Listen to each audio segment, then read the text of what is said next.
পাহাড়ের আমলকি খাচ্ছি। ঢাকায় আমি আমলকি খেয়েছিলাম, অনেকটাই স্বাধীন বা তেতো ভাবটা বেশি। পাহাড়ের আমলকি খেলাম জীবনের প্রথমবার, টক টক ভাব আছে একটা।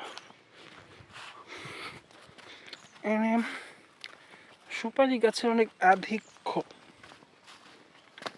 তেঁতুল, গাছ ভরা তেঁতুল।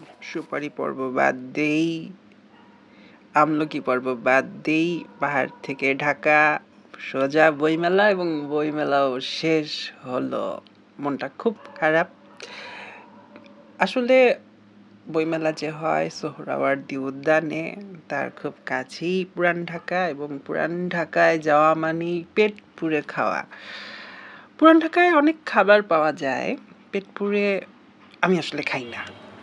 পুরান ঢাকায় আমি যদি পরিসংখ্যান দেই, আমি এই ছটপটিটা আসলে আমি রিপিট করেছি, এবং সেই আদি ও অকৃত্রিম কাফে কর্নার, বাংলা বাজার, এবং আমার খুব ভালো লাগে এই চিংড়ি কাটলেট। পুরান ঢাকায় আপনার প্রিয় খাবার কি? ঢাকার কোন রিভিউ দেখতে চান আমাকে জানাতে ভুলবেন না। ধন্যবাদ।